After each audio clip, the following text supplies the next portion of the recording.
ஞாயிறு என்று சொல்லப்படுகிற இயேசுபிரான் ஈஸ்டர் சண்டே. முதலில் அதன் வாழ்த்துக்களை உங்களுக்கு நான் தெரிவித்துக் கொள்கிறேன்.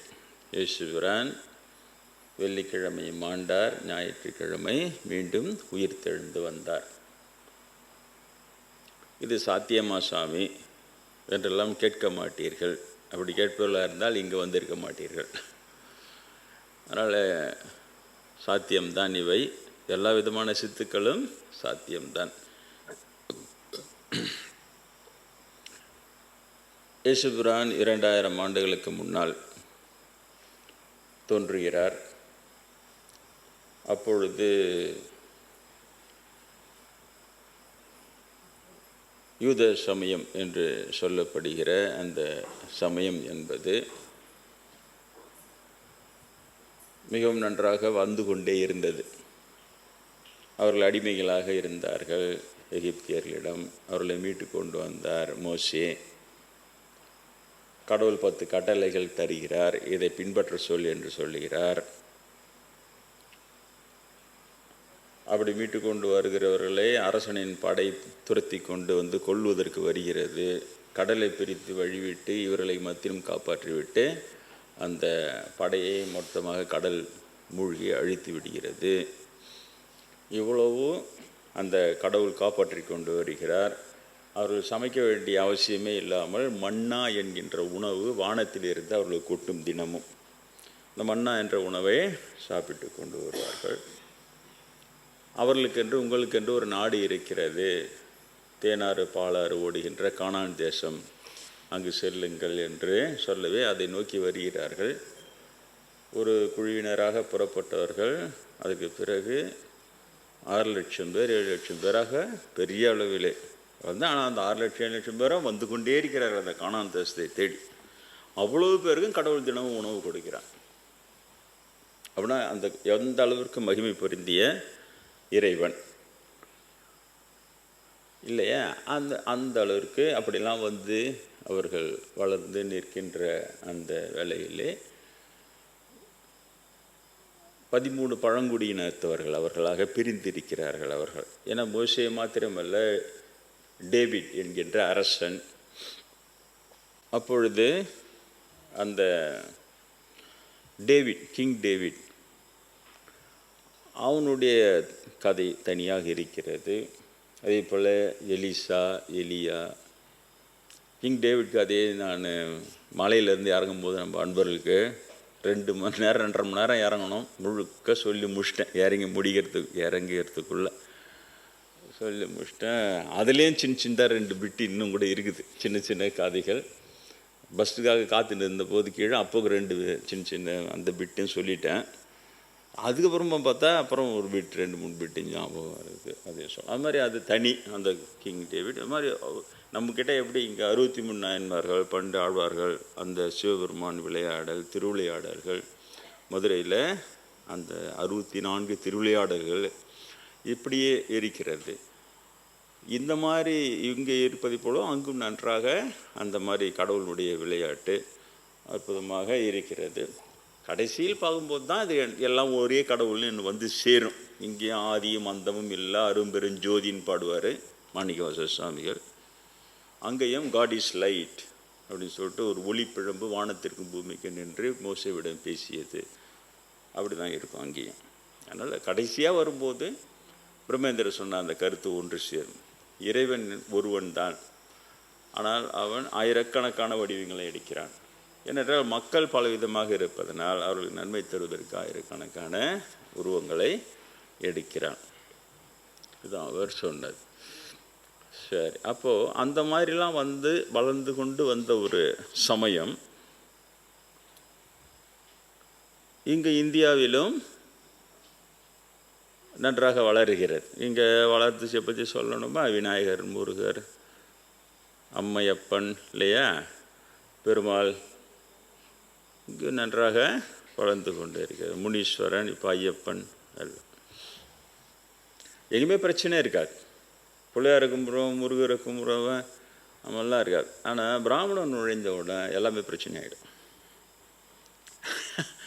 இவங்க கடவுளே கும்பிட்டா கூட இவங்க முழுசாக பாவம் செய்யாத பிறவிகள் கிடையாது எந்த மனிதர்களுமே, எந்த மனித சமுதாயமே.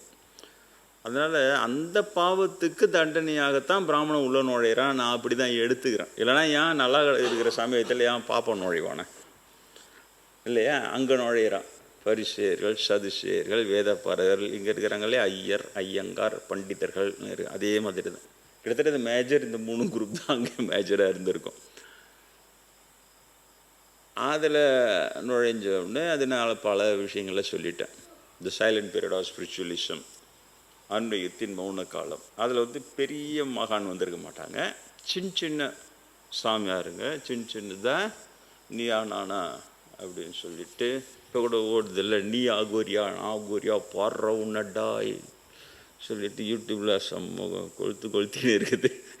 அகோரி அகோரி கலாட்டா நல்ல விஷயந்தான். இல்லைன்னா இப்படிலாம் இருக்குதுன்னு நம்மளுக்கு தெரியாது. அந்த அகோரின்றதுலேயே அது என்னமோ 13 என்னமோ காடுன்றாங்க. அது அக்காடுக்குது. அதில் நாங்கள் அதெல்லாம் இருக்குதுன்னு அப்போ தான் நம்மளுக்கு இவ்வளோ இருக்குது போதுரா அதுவும் இல்லை சொல்லிட்டு.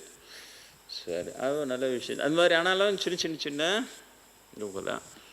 அதே போல் அங்கே பிராமணன் நுழைஞ்ச உடனே அவங்களெல்லாம் அழிச்சிடுவான். ஏன்னா இவன் பெரிய முதல்ல மாதிரி இவன் வந்த உடனே இயற்கையாக அப்படி பார்த்த உடனே ஸ்பான்டேனியஸாக புழுவ முடியும் பிராமணனால். அவனுக்கு பிறவி திறமை. அப்படி பார்த்த உடனே இந்த நேரத்தில் உங்ககிட்ட இந்த புழுவை போட்டால் அது எடுக்கும் அப்படின்றத அவனுக்கு யாரும் சொல்லித்தராமலே டக்குன்னு தெரிஞ்சிடும். அந்த மாதிரி அங்கே நுழையிறான். நுழைஞ்சி இவங்கெல்லாம் கேட்குறாங்க. வெளியிலேருந்து வரான். இவன் வெளியிலேருந்து வந்த உடனே அந்தந்த இடத்துக்கு ஏற்ற மாதிரி இங்கே வரும்போது கருப்பு தோழர்கள் நம்மளாம். அவன் வெள்ளையாக வந்தோடனே போகிறோம், நாங்கள் தோல் வெள்ளையாகுது, நாங்கள் ஃபேர் ஸ்கின் அப்படின்னு வருவான். அங்கெல்லாம் கிட்டத்தட்ட இவங்களெல்லாம் ஒன்றா தான் இருப்பானுங்க பொழுது. சரியாக தெரியல. ஏன்னா இப்போ இந்த அராபு இங்கே இவங்கெல்லாம் வெள்ளையாக தானே இருக்கிறாங்க முஸ்லீம்கள்லாம். அதனால அப்போ தான் அங்கே புழுவுருவானுங்க. எடுத்த உடனே நீங்கள்லாம் என்ன அது எல்லா கதையும் கேட்டுக்கிறான். முதல்ல மோசேக்கு காட்டில் கொடுத்தாங்க. அப்புறம் மோசேனுடைய அண்ணன் ஏரானுடைய வழி வந்தவர்கள் தான் அந்த யூத சமய கோயிலுங்களுக்கெல்லாம் பூசாரியாக அவங்கள தான் வச்சுருப்பாங்க. புரியுதா? ஏன்னா கோயிலில் இருக்கணும், ஒரு பூஜை பண்ணணும், அவனை வரவங்களுக்கெல்லாம் விபூதி குங்குமம்லாம் கொடுத்து அப்படிலாம் இருக்கணும். அதில் யாருன்னா ஸ்பெஷலாக எங்கள் வீட்டில் தங்கமாக கொட்டினார். ரைட், ஒரு பூஜை ஏற்பாடு பண்ணி கனகத்தார ஸ்தோத்திரம் சொன்னோடனே உங்கள் வீட்டில் தங்கமாக கொட்டும் அப்படின்னு பண்ணிவிட்டு இருக்கிற தங்கத்தெல்லாம் விற்று அவனுக்கு கொடுத்து அமுச்சிட்டு அவனை மோட்டேஷனாக. அப்போ உங்கள் வீட்டில் ஏன் கொட்டலான்னு கேட்க மாட்டான்.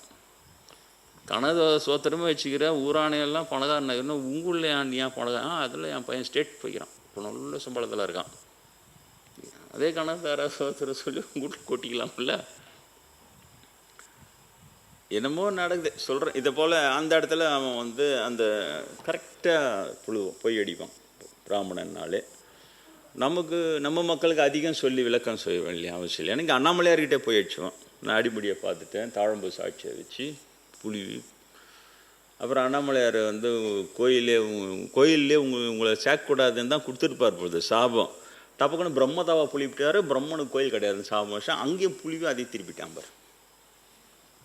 இது ஒரு வகுப்பில் சொல்லிட்டு போனேன் நான். உண்மையிலே உங்களால் நம்ப முடியாது. அன்றைக்கு இரவு திருவண்ணாமலையிலேருந்து பிரம்மதேவன் என்னை சந்தித்து ரொம்ப சந்தோஷப்பட்டு போனார். எனக்கு ஆச்சரியமா. யாருமே இதை சொல்லலை. சொல்லது அவருக்கு இவங்களுடைய அந்த உல சித்திரவதை செய்கிற பிராமணன் இதனுடைய உல சித்திரவதை எப்படி இருக்குதுன்னா ராவணேஸ்வரனை சந்திச்சுன்னு சொல்லிட்டு போகிறார். இந்த மாதிரி நான் பெண் பித்தெல்லாம் கிடையாது, மனைவியை தவிர இன்பவியோட தொடர்பு இருந்தது. அதுவும் அவளுடைய வளர்ப்பு தந்தை தான் எங்களுக்கு சேர்த்து வச்சார். அவள் விரும்பித்தான் என்னோட இருந்தாலே தவிர இவனுக்கு சொல்கிற மாதிரி ஒரு வயசு கப்பிச்சிட்டான். நீ ஒரு பெண்ணை விருப்பம் இல்லாமல் அவளை தொற்ற தலை சொக்குமுறை உடைச்சோட சாபம் கூட்ட, அதனால் சீதையை தொடாமல் அப்படியே பூமியோட தோண்டி மூட்டான். என்னடா அறியல அடப்பாவீங்களா? பகீரன் ராவணேஸ்வரனை சதிச்சு சொன்னோன்னு இப்போ ராவணேஸ்வரனுக்கு என் மேலே எவ்வளோ நம்பிக்கை வந்துச்சு பாரு. 7000 வருஷம் யார்கிட்டையும் சொல்லாத ராவணேஸ்வரன் என்னை சந்தித்து இந்த பிறவியில் சொல்லி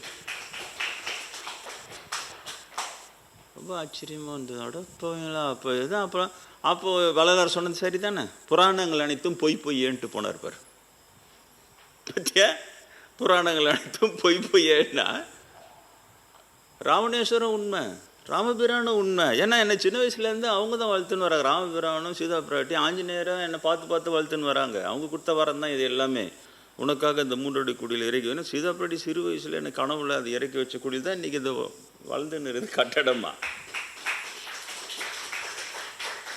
குருநாதரிடம் போய் ராமபிரான் வாதம் பண்ணுறாரு.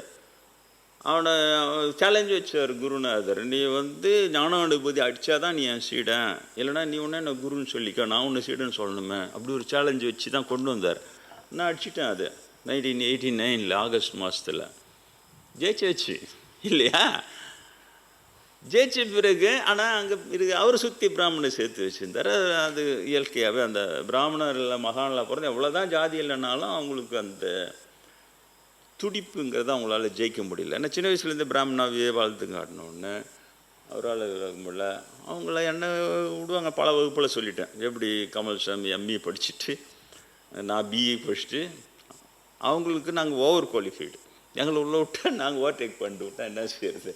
அது நான் பேர் தெரிஞ்சுக்கினேன். நான் இது மட்டும் இல்லை, பேர் விஷயத்தில் ராமபிரான் சுவாமிகளிடம் வாதம் பண்ணதை எனக்கு காமிச்சாங்க.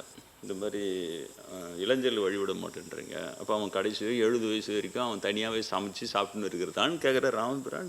நம் சாமியில கேட்குறாரு. நான் அவனை வேறு இடத்துக்கு கூப்பிட்டு போய்ட்டு என்ன பண்ணுவீங்கன்னு. இந்த அளவுக்கு ராமபிரானுடைய ஆசையில் பெற்றவன் நான், தெரியுதா? இந்த அளவுக்கு. அப்போ அடுத்த வகுப்பில் நான் போய் உட்காந்த உடனே குருநாதர் சொல்கிறார், கடவுள் திடீரென்று உங்களை வேறு இடத்திற்கு கொண்டு சென்று விடுவான், அதுவரை எனது சொற்பொழி கேளுங்கன்றார்.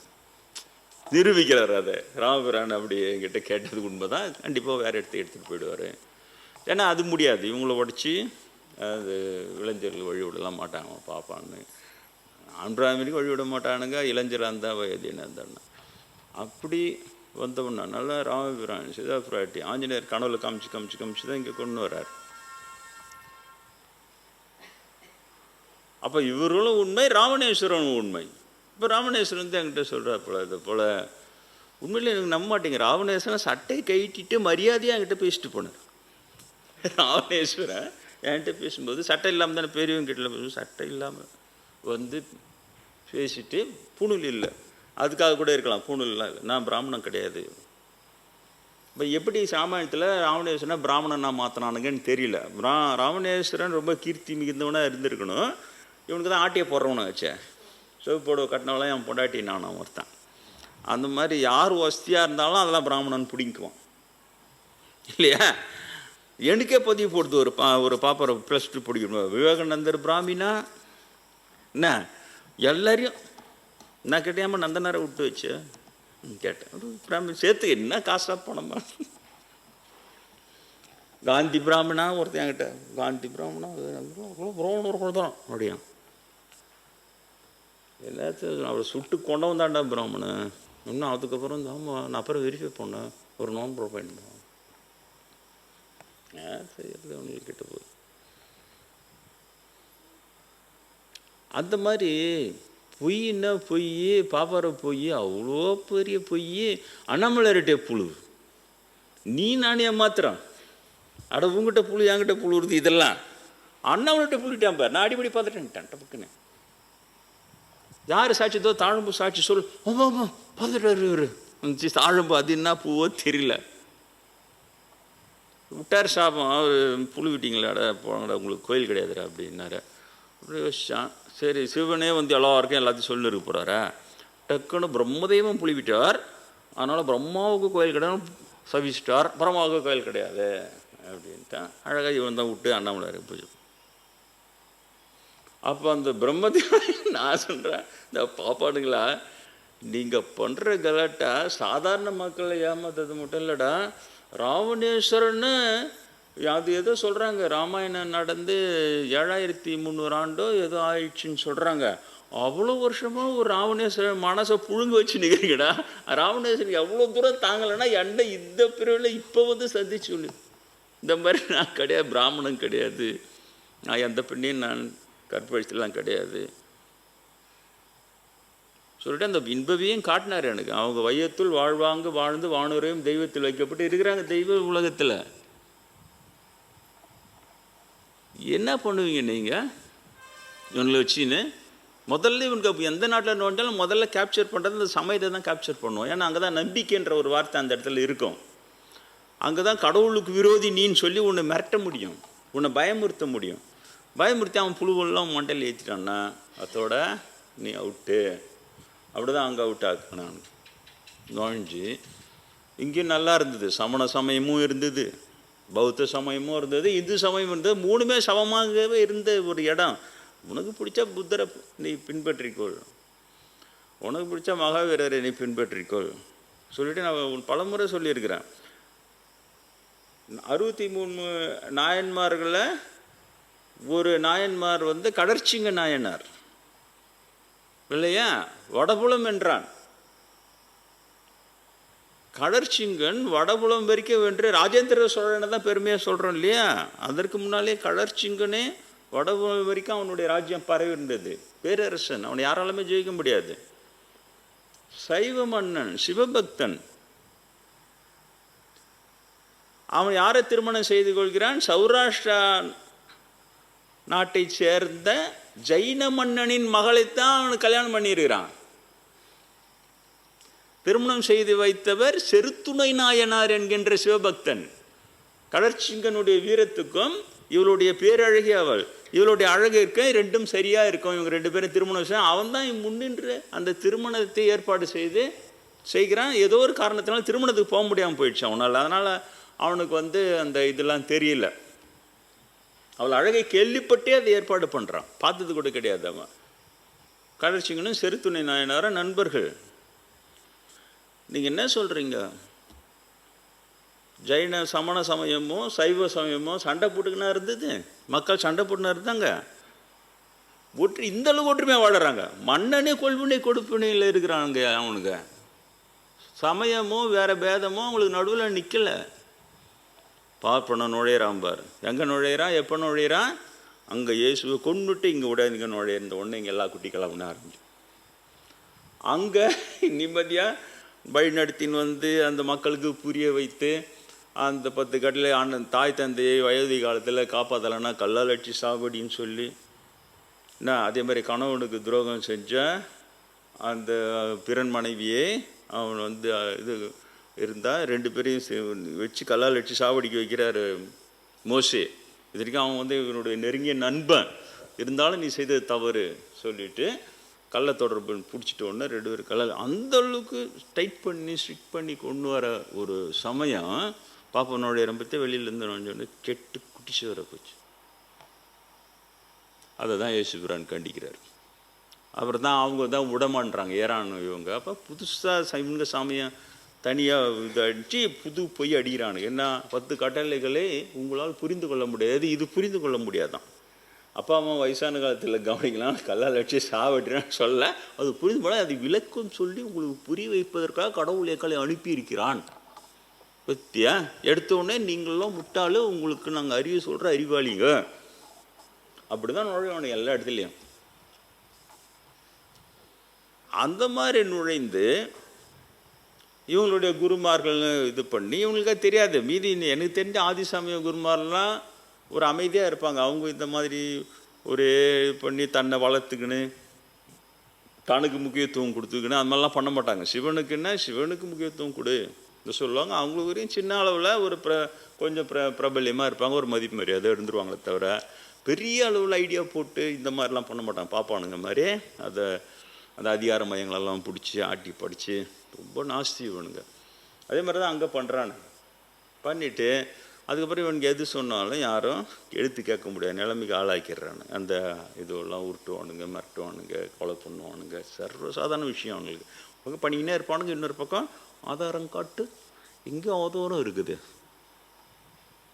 செல்ஃபோனில் இவங்களுக்கு ஆதாரம் எடுத்து அப்படியே இயேசுபிரான் என்னை சந்தித்து நீ செயின்ட் பீட்டராக இருந்தேன்னு எனக்கு எல்லாம் காமிச்சார் இல்லையா, அது இப்போ நான் இவங்களுக்கு செல்ஃபோனில் படம் இயேசுபிரானி தயவுசெய்து கோச்சிக்காதீங்க, கொஞ்சம் நான் இதெல்லாம் செல்ஃபோனில் எடுத்து பார்ப்போங்க, நம்பணும், அவங்கள ஆதாரம் காட்டணும். அவங்களாம் ஆதாரமாக அப்படியே இருந்து அவ்வளோ அப்படியே பர்ஃபெக்டானவங்களும் அவங்க இவனுக்கு போய் இவனு தான் எழுதுறானுங்க. அங்கே டால்முட் புது புத்தகம் எழுதுறானு. எழுதிட்டு அது எல்லாம் அக்க போகிறோம் பார்ப்போம் செய்யலாம். அவ்வளோ சிம்பிளாக முடிகிறேன் நான், அதிகமாக விளக்கம் சொல்ல எல்லாக்கப்புறம் பாப்பம் செய்யலாம், உனக்கு பாவம் சேராதுன்னு கடவுள் சொல்லிட்டாரு. நீ எதிர்த்து கேட்ட நீ கடவுளின் துரோகி. ஏசு ஏற்று கேட்டார், நீ கடவுளின் துரோகி, சிலுவையில் அடிச்சு சாவிச்சிட்டு. இதை விட எளிமையாக சொல்லி உங்களுக்கு புரிய வைக்க முடியும். புரியல உங்களுக்கு? இயேசு பிரானை சிலுவையில் அரைஞ்சி சாவடிக்கிற அளவுக்கு அவர் என்னப்பா தப்பு செஞ்சார், அவர் என்ன எதிர்த்து புரட்சி செஞ்சார், உங்களுக்கு இன்னும் புரியாது. கிறிஸ்தவ பாதிரியார்களே புரியலையே, அவங்களுக்கே புரியாது. அதாலேயே என்ன சென்ட் பீட்டர் என்ன இங்கே தூக்கி போட்டான் கடவுள். நான் சென்ட் பீட்டர் ஆனாலும் எனக்கு இயேசு பிரான் சொல்லி புரிய வச்சு எல்லாத்தையும் கொண்டு வர்றார். இன்னை வரைக்கும் ஸ்டாப்னா நான் கிறிஸ்துவ பேப்டிஸ்ட்லாம் நான் போனதும் கிடையாது. என் பேர் கிறிஸ்துவ நான் மாற்றுறதும் கிடையாது. எந்த ஒரு மண்ணாங்கட்டியும் கிறிஸ்துவ மாற்றி கிளேன்னு பேர் வச்சதும் கிடையாது நான், இல்லையா? அதுக்குள்ளே கிட்ட இவன் கிறிஸ்துவ கைக்குள்ளே கிறிஸ்துவ போதனை மிஷினரியும் கிட்ட காசு வாங்கி எவ்வளோ ஒரு கிறிஸ்தவ மொத்தம் பார்க்குறோம் போடுறானு. என்ன காசாக பண்ணுமா? ஆனால் எனக்குலாம் லாபம்னா அப்படியே இருக்கிறானுங்க இவனுங்க. இப்போ இதே மாதிரி தான் அங்கே இயேசு பண்ணியிருப்பானே. எனக்கு இது ப்ரூஃப். இப்போ இவனுங்க பிராமண அடிக்கிற கூத்தெல்லாம் பார்த்த உடனே எனக்கு விளக்கம் சொல்ல வேண்டிய அவசியமெல்லாம் இதுதான். இவனுங்க பழி போடுவானுங்க, அவ்வளோதான். இப்போ நான் ஒரு ஸ்டேட்மெண்ட் தயாரிக்கிறேன். அப்போ பொய்யும் வதந்தியும் பிராமணர்களுடைய இருபெரும் ஆயுதங்கள். சரியா இல்லையா? நீங்கள் சொல். பொய்யும் வதந்தியும் பிராமணர்கள் இருபெரும் ஆயுதங்கள் தான். அது ஆயுதம். பொய் போட்டுனே இருப்போம், வதந்தி போட்டுனே இருப்போம். ஆனால் 1-2 ஒர்க் அவுட் ஆச்சுன்னா அதை வச்சு சவிச்சிடுறேன். அப்போ இயேசு பிரான் அது கேட்குறா. இதில் இருக்கல ரொம்ப பெரிய அநியாயமான டால்முட். அதுதான் நான் பலமுறை சொல்லிட்டேன். யூத சமயம் இவங்க கோயில் இருக்குது, அதில் பிராமண பூசாரி இருக்கிறாங்கல்ல, அங்கே சிறுமிகள் வந்தால் அவங்க கற்பழிச்சிக்கலாமா? வித்தியா சமலகடா சாமி அப்போனா பிறந்தா பாப்பனம் பிறந்தனோட சிறுமிகளெல்லாம் கற்பழிச்சு தூக்கி போட்டு போயினே இருக்கலாம். கடவுளை தண்டிக்க மாட்டோம். கடவுள் ரைட்ஸ் கொடுத்துட்டாரு. எவ்வளோ உயர்ந்த கடவுள்! டேவிடுக்கு வழி நடத்தி யாடு மேய்ச்சிருந்தவனாக மன்னனாக்கி செஞ்ச அந்த கடவுள் அவனுடைய போர் வீரனுடைய மனைவி அழகாக இருக்கிறான்னு அவளை ஆசைப்பட்டு அவளை திருமணம் செய்து கொள்ள போக, திருமணம் கூட இல்லை, அவளோட உறவை வைத்து கொள்கிறான். உடனே அசிரியா சொல்லுது, டேவிட் நீ செய்தது தவறு. ஏன்னா மன்னன் போர் வீரனுக்கு தந்தையை போல, மக்களுக்கு தந்தையை போல பாதுகாப்பாக இருக்கணுமே தவிர அவனது மனைவியை நீ அனுபவித்தா, இதனால் உனக்கு இந்த தண்டனைன்னு சொல்லி அந்த தண்டனையெல்லாம் நிறைவேற்றுது. அதை நாங்கள் மலைக்கு போயிட்டு இறங்கி வரும்போது ஃபுல்லாக சொல்லிக்கினே வந்தார். 2.5 மணி நேரமும் ஓடிச்சு. ஃபுல்லாக டேவிட் கதை தான் ஓடிச்சு. துல்லியமாக தான் கடவுள். அந்த கடவுள் இப்போ டேவிடு நம்மளால் அரசனானா, அதனால் அந்த கடவுள் சொல்லிடுவோம், டேவிட் இனிமேல் நீ எந்த போர் வீரன மனைவியும் நீ அனுபவித்து கொள்ளலாம், உனக்கு பாவம் சேராது சொல்லியிருக்கணும்ல அந்த கடவுள். ஆனால் அது என்ன சொல்லிச்சு? மிகப்பெரிய தண்டனை இதற்கு உண்டு உனக்கு சொல்லிட்டு அந்த தண்டனைலாம் சொல்லிட்டு அந்த தண்டனைலாம் நடக்குது அவன் வாழ்க்கையில். அப்புறம் அவன் அழுது கெஞ்சி கூத்தாடி திருந்துறான். அப்போ கூட அந்த கடவுளுக்கு கோயில் கட்டணும்னு நினைக்கிறான். அப்போல்லாம் கோயிலெலாம் கிடையாது.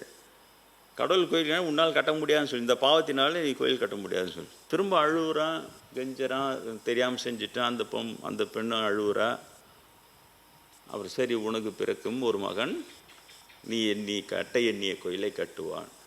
அவன் தான் கிங் சாலமன் பிறக்கிறான். அவங்களுக்கு பிறந்து சாலமன் தான் முதல்ல கோயில் கட்டுறான். எவ்வளோ ஸ்ட்ரிக்டான கடவுள். தான் பக்தன் தொட்டி இப்படி சொல்லிச்சேன். அதில் பாப்பாவை நோஞ்சு இப்படி எழுதி கோயிலுக்கு வருகிற சிறுமிகளை கற்பழித்து கொள்ளலாம், அந்த கோயில் பூசாரிக்கு எந்த பாவமும் சேராதுன்னு எழுதி வச்சா, இதை விட ஒரு பெரிய அயோக்கியத்தனம், ஒரு கடவுளுக்கு துரோகம் வேறு எதனா இருக்க முடியுமா சொல்லுங்க? நீங்கள் கடவுளின் பேரால் கற்பழிக்கிறதுன்னு ஒன்று நினச்சி கூட பார்க்க முடியாது. போல அருவருப்பான விஷயம்.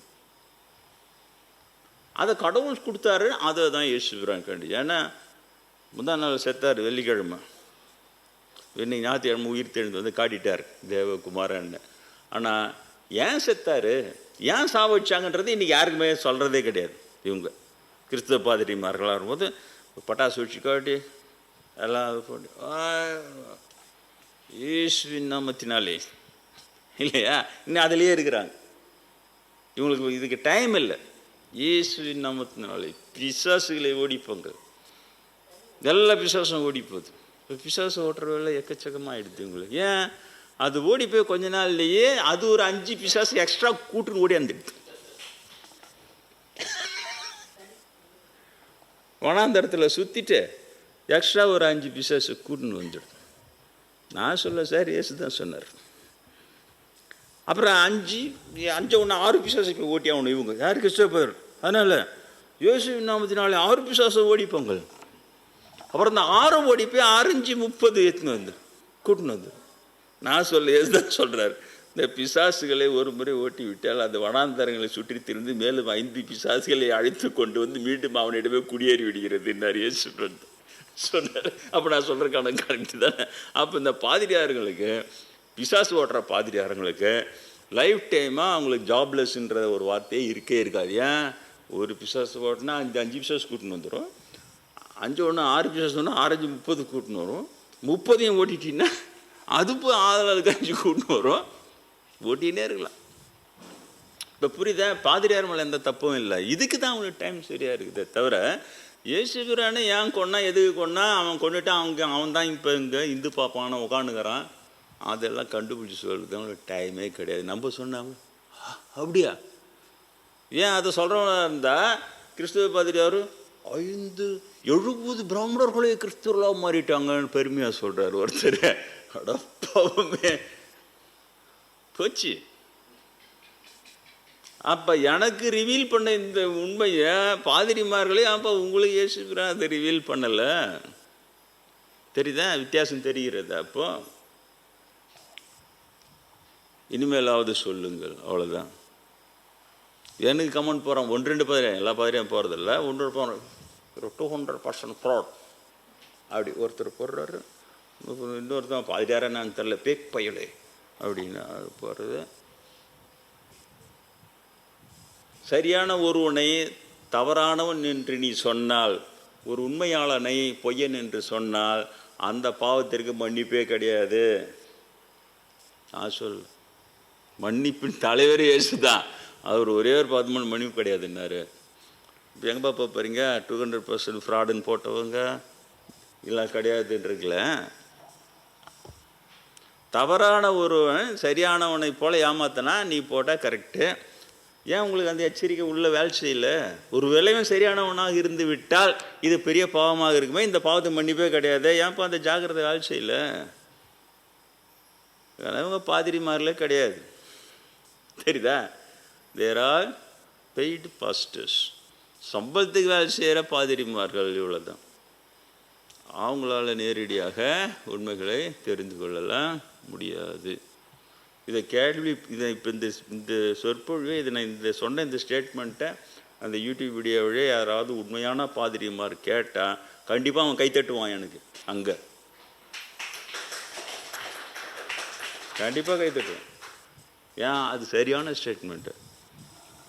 சரி, அப்போ ஸ்டாண்டர்ட் பேட்டர்ன் ஆஃப் ப்ரீச்சிங்கில் போகவே முடியாது. ஒரு புத்தகத்தை திறந்து அது நல்ல விஷயந்தான். திறந்த உடனே அந்த வாக்கு தத்தம் வரும், உடனே அதை வச்சு பேசலாம், எல்லாம் உண்மை. ஏன்னா ஏன் இந்த வாக்கு தத்தம்லாம் வரவே மாட்டேங்குது எனக்கு இன்னமும் புரியல. பிரித்த உடனே வந்தால் வரணும். சரியான உண்மையாளன் ஒருவனை பொய்யன் என்று சொன்னால் அந்த பாவத்திற்கு மன்னிப்பே கிடையாதுன்னு ஏசு சொன்னது வரணும்ல. இவங்களும் பிரிக்கிறாங்க 2000 வருஷமாக அது மட்டும் வர மாட்டேன்னு. அதுக்கு பதிலாக மேட் ஈஸி ரிலிஜியன். ஒரு வாரம் பாவம் செய்யி, அவரை ஞாயிற்றுக்கிழமை மன்னிப்பு கேளு, உனது பாவங்கள் அனைத்தும் மன்னிக்கப்பட்டுவிடும். அந்த ஒரு வார பாவம்லாம் மன்னிக்கப்பட்டுவிடும். அப்புறம் அடுத்த வாரம் ஜாலி தான், பாவம் இல்லாதவன் ஆகிட்ட நீ. அப்புறம் அடுத்த ஒரு வாரம் பாவம் செய்யி, அந்த பாவத்துக்கான மன்னிப்பை அந்த ஞாயிற்றுக்கிழமை கேட்டுக்கோ. ஈஸியாகுது இல்லை? ஏன் தான் ஞாயிற்றுக்கிழமை இங்கே வரீங்களான்னு தெரில. நான் அந்த மாதிரி எதுவும் சொல்கிறதில்ல. சாக்லேட்டாக கொடுத்து உங்களுக்கு பாவம் மன்னிக்கப்பட்டு விடாதே போ. அப்படின்னா புதுசாக எங்கள் மாமியார்கிட்ட புதுசாக போய் சொல்லி ஏமாத்தலாமா சுவாமி? போ விளையாடு, அடுத்த வாரம் மன்னிப்பு கேட்டுக்கோ. மன்னிப்பு கதை விட்டினா தான் அந்த பாவம் அப்படின்னு ஒரு ஜிபும்பான்னு உங்களை பயங்காட்டி அனுப்பின்னு இருந்தேன்னா எனக்கு நல்லா இங்கே வண்டி ஓடும். ஒரு பாவ மன்னிப்புக்கே ஒரு 100 ரூபா தான். 2வது பாவ மன்னிப்புக்கு 200 ரூபா ரேட்டே தீனே போகணும். நிறைய பாவம் செய்யணும். பணக்காரனாக இருந்தால் தான் நீ பாவம் செய்யணும், ஜாகிரதை. நீயே காசு இல்லாதவங்க அதனால் கம்மியாக செய்யும். போயினே இருக்குது இது. இது தனியாக போயினார்.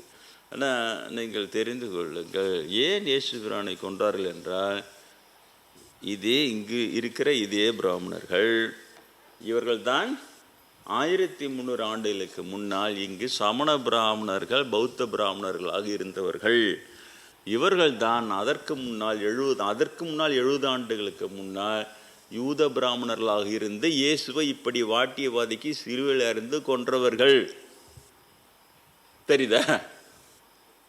அவங்க ஆதாரம் கேட்டுக்கிட்டோம். அதுக்கு என்ன வரும்? இதுக்கு என்ன நான் பலமுறை போட்டுட்டேன். பிராமண ஆதாரம் கேட்பதே அவைகளை அழிப்பதற்காகத்தான். உங்ககிட்ட ஆதாரம் கட்சியோட உன்னுடைய சகோதரன் நான் பிராமணன் கேட்டு மட்டும் அந்த ஆதாரத்தெல்லாம் சொல்லி கொண்டு பார்த்தேன். பாப்பாங்க கேட்குறான்னு சொல்லிட்டார். சொன்னேன், அடுத்த 6 மாதத்தில் அந்த ஆதாரத்தை அழிச்சிடுவாங்க. போய் ஜம்முன்னு உனக்கு தெரியும், இதை சொல்லிட்டு எங்கெங்கே இருக்குது, இப்படி இருக்குது. அழிச்சிட்டு வந்து திரும்ப ஒன்று ஆதாரம் அதான் சொன்னேன், அங்கே இருக்குது பாரு. நான் பார்த்தேன், அங்கே ஆதாரம் இருக்காது. ஆஹா, கிளை அடிச்சிங்கடா. பிராமணம் எங்கு சென்றாலும் வெற்றியே போடுறேன் பார்ப்போம். வெற்றி கொடி நாட்டுறாங்களாம். கொஞ்சம் நஞ்ச வெற்றியா? நீங்கள் அஞ்ச வெற்றியே? இயேசுவை கொள்வது சாதாரண வெற்றியா? அச்சு எப்படி தூணிங்க பாடுற இல்லையா? அவர் இயேசு பிசாசுகளே ஓடிப்பாங்கன்னு சொல்கிறாரு. பிசாசுகள் விட்டு ஓடிப்போகுது. ஒரு ஆனாலெலாம் வாடிச்சுன்னு இந்த பிசாசை ஒரு வார்த்தை சொன்னோன்னா அவன் நல்லாயும் அவன் பாண்டு இயேசுவை போடணும் போயினே இருக்கிறான். இன்றைய இந்து பிராமணர்கள், இதற்கு முன்னால் சமண பிராமணர்கள் பௌத்த பிராமணர்களாக இருந்து அங்கே கொட்டம் அடித்து அதை அநியாயம் பண்ணி அதையும் அழித்தவர்கள். அதற்கு முன்னால் யூத பிராமணர்கள் இருந்து அந்த யூத சமயத்தையும் அநியாயம் பண்ணி அதையும் அழித்தவர்கள். இவர் அதை அழிக்கிறதுக்கு முன்னால் இயேசு பிரான் கிட்ட என்ன கேட்குறாங்க தெரியுமா? இப்போ கேட்குறாங்களா, ஆபாரம் காட்டு. இவர் சாத்தனின் பவரை வச்சு தான் இவர் பிசாசுல ஓட்டுறாரே தவிர இவர் கடவுளின் பவரை வச்சு ஓட்டல. சொல்லிட்டேன் சார். இதுக்கு ஆதார பைபிள் இருக்கு, பாருங்க, படிச்சு. இப்போ நீங்க இயேசு பிரான் உங்களுக்கு நிரூபிக்கணும். எப்படி நிரூபிக்கணும்? பிசாசுகளை ஓடிப்போங்கன்னா ஓடிடுதுங்க. ஆனால் இவர் சாத்தானுடைய பவரை வச்சு தான் அந்த பிசாசுகளை ஓட்டுறாரு, கடவுளுடைய பவரை வச்சு ஓட்டலைன்னு பிராமணனை இப்போ அவர் மேலே குற்றச்சாட்டு வைக்கிறான். இப்போ அவர் நிரூபித்து காட்டணும், கடவுளின் ஆற்றலால் தான் நான் ஓட்டினேன். பத்தியா பாப்பார திறமை பற்றியா? இதுதான் இப்படி தான் பண்ணுவோம். ஈஸி இல்லை அது, எனக்கு கேட்க தான் தெரியும், நீ தான் பதில் சொல்லணும் அப்படின்றாங்க. அது மாதிரி இவங்களுக்கு அப்படியே கொஸ்டின் ரைஸ் பண்ணி இயேசு அப்படியே அவனா 2-3 வார்த்தை மட்டும் சொல்கிறாரு. எங்காவது சாத்தானை பவர் சாத்தானை ஓட்ட முடியுமா? சாத்தான் பவர் இருந்தால் அவன் சாத்தானுடைய பிள்ளைகளை வளரதானே செய்வான். ஓட்டுறதுக்கு எங்கதுன்னா அதெல்லாம் இயேசு பிரான் செய்கிறாரு. இருந்தாலும் இயேசு பிரானும் சரி, இன்றைய பிரம்மேந்திர எனது குருநாதர் இந்த பிறகு பிரம்மேந்திரரும் சரி, இவங்க ஏனோ தெரியல பிராமணர்களை திருத்த முயன்றிருக்கிறார்கள். அவர் செய்த மிகப்பெரிய தவறு. நான் செய்ய மாட்டேன். நீ சொல்ல போய் நம்ம ஒரு 10 பேரை சேர்ந்து போய் பிராமணரை திருத்தலாமா? வரீங்களா, போகலாமா? முதல்ல நான் தான் ஓட்டுருவேன். 5 பேர் ஏன்னா தெளிவாக இருக்கிறேன். எனக்கு இந்த 2000 வருஷம் அனுபவம் இருக்கிறது.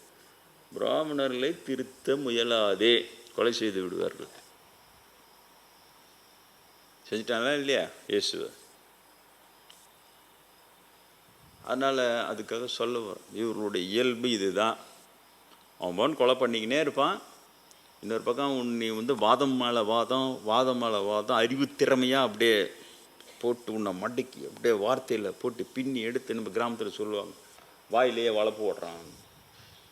வாயிலேயே வளர்ப்பு ஓட்டிக்கினே இருப்பானுங்க அவனுக்கு பாட்டு.